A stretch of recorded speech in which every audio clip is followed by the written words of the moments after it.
انا بس عايز اعمل مقارنه خبيثه شويه في التصوير، ما بين التصوير بتاع اللي احنا شفناه بتاع المواطن المصري وصلاح ابو سيف وحسين القله، والتصوير بتاع البدايه ده بمحسن احمد وده بطارق المساني.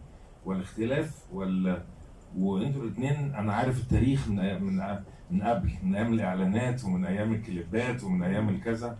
ف فعايزك تتكلم في الجزء ده بس اللي هو الخاص بالتصوير.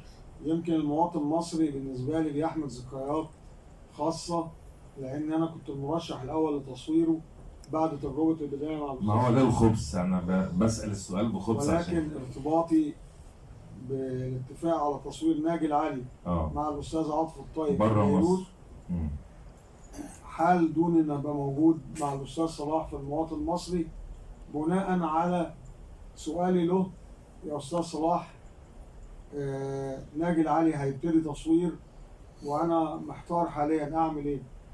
مش قادر اسيب الفيلم مع حضرتك واروح الفيلم مع الاستاذ عاطف الطيب.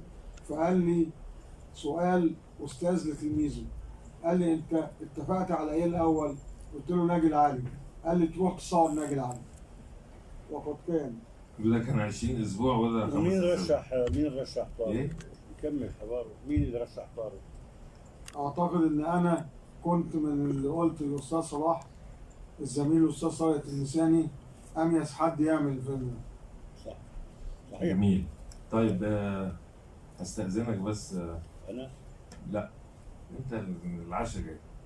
بسرعه بسرعه. يلا ها. انت مشغل كلمة العشاء دي بنسمعها كل مرة من وبطلع اقعد بره هنبص بصه كده وهنعمل كل حاجه النهارده وبروح من غير عشاء النهارده اهو.